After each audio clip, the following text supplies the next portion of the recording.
Maraming salamat, Mr. Speaker. Ginoong Speaker, mga iginagalang kong mga kasamahan sa bulwagang ito, tumitindig ako ngayon sa isang personal at kolektibong pribilehyo ukol sa isang usaping napakahalaga sa ating mga demokratikong proseso, sa mga mekanismo ng pananagutan na nakasaad sa ating saligang batas at sa tiwalang ibinigay ng mamamayang Pilipino sa atin bilang mga lingkod bayan. Ang proseso ng impeachment laban kay pangalawang Pangulong Sara Duterte ay umabot na sa isang kritikal na yugto. Matapos ang ilang buwang pagtalakay, tinupad ng kapulungan ng mga kinatawan ang tungkuling itinadhana ng konstitusyon sa pamamagitan ng pagpapadala ng napatunayang artikulo ng impeachment sa Senado noong 5 ng Pebrero 2025. Hindi ito maliit na bagay, Mr. Speaker. Ito ay isang makasaysayang unang pagkakataon na panagutin ang isang nakaupong pangalawang Pangulo dahil sa malinaw at labis na pang-aabuso sa paggamit ng kabangyaman, tinatawag nating confidential funds. Ang mga pondong ito, Ginoong Speaker, ay mula sa pawis at hirap ng ating mga mamayan. Buwis na dapat sanay ginamit para sa serbisyong publiko. Ang korupsyon at kalokohang naglustay sa mga pondong ito ay hindi dapat hinahayaang pagtakpan gamit ang lihim, dilim at kasinungalingan. Malinaw ang utos ng saligang batas. Ang paglilitis ng Senado sa impeach official ay dapat agad na isinagawa. Trial by the Senate shall forthwith proceed sa oras na ipinadala ang articles of impeachment at sinang-ayunan ng hindi bababasa 1/3 ng mga miyembro ng kapulungang ito. Ngunit, sa kabila ng utos na ito, nasaksihan natin ngayon ang nakakabahalang pagtatangka na ipagpaliban, idribol, isalaula at sa huli, hadlangan ang prosesong ito. Pebrero pa nang pinadala natin ang impeachment complaint sa Senado. Pero anong petsa na? It's been 4 long months. Saang banda ang forthwith dito? Tila tinilukuran na ng Senado sa pamumuno ni Senate President Chis Escudero ang tungkulin nito bilang impeachment court. Ito ay tahasang paglabag sa saligang batas at pagtataksil sa panawagan ng mamamayan para sa pananagutan. Ididiin lang namin, Ginoong Speaker, na di bababa sa 612.5 million pesos na pera ng mamamayan na dapat ay napunta sa kanila sa forma ng serbisyo, kagamitan o pasilidad sa mga paaralan at ospital ang di nila napakinabangan. Ilang beses binastos ang otoridad ng Kongreso gamit ang squid tactics, sirang plakang sagot at sitsirya para lang lusutan ang di kayang lusutan. Di natin ito palalampasin. Ginoong Speaker, paalahanan natin ang ating mga sarili at ang ating mga kasamahan sa Senado na maglinaw sa sinasabi ng saligang batas.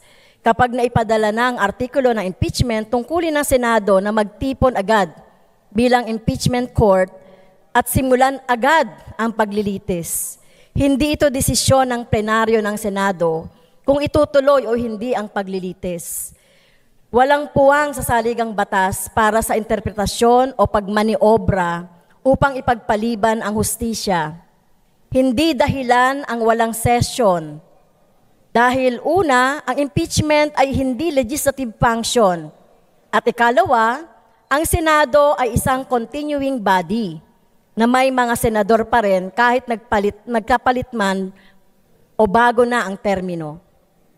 Ang impeachment ay espesyal na tungkulin at sa makatuwid, hindi ito nakatali sa legislative calendar.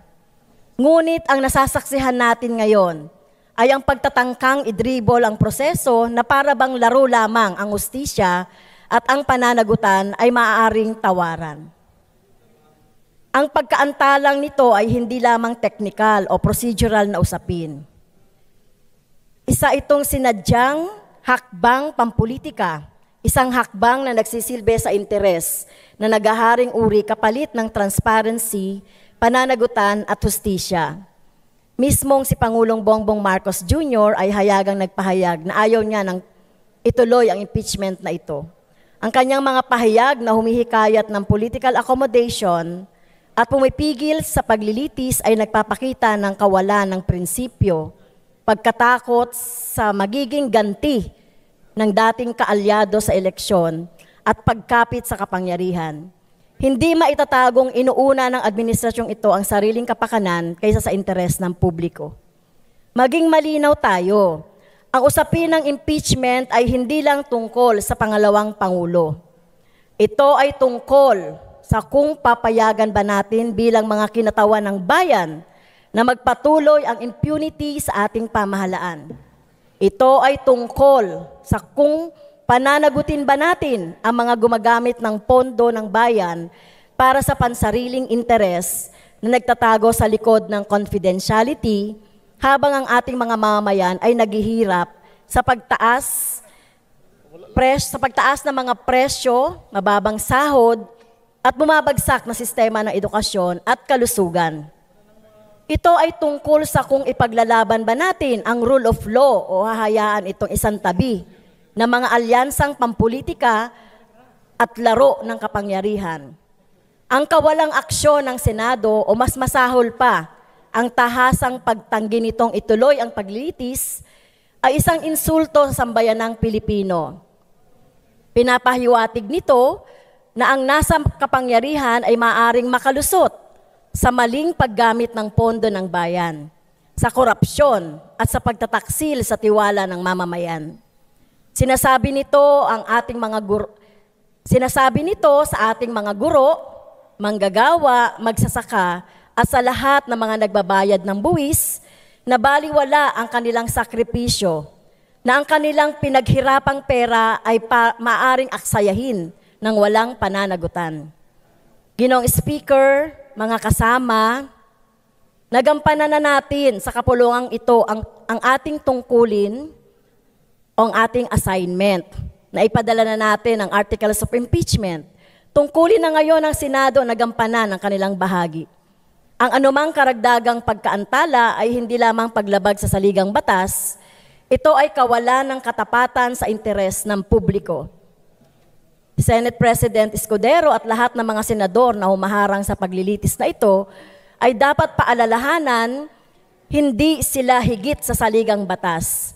Dapat nilang tandaan na sila ay naglilingkod sa bayan, hindi sa kanilang patron sa politika. Nananawagan ako sa bulwagang ito na igiit sa Senado na tuparin ang kanilang tungkuling itinadhana ng saligang batas. Nananawagan ako sa sambayan ng Pilipino na manatiling mapagmatsyag at patuloy na igiit ang pananagutan mula sa mga nasa kapangyarihan.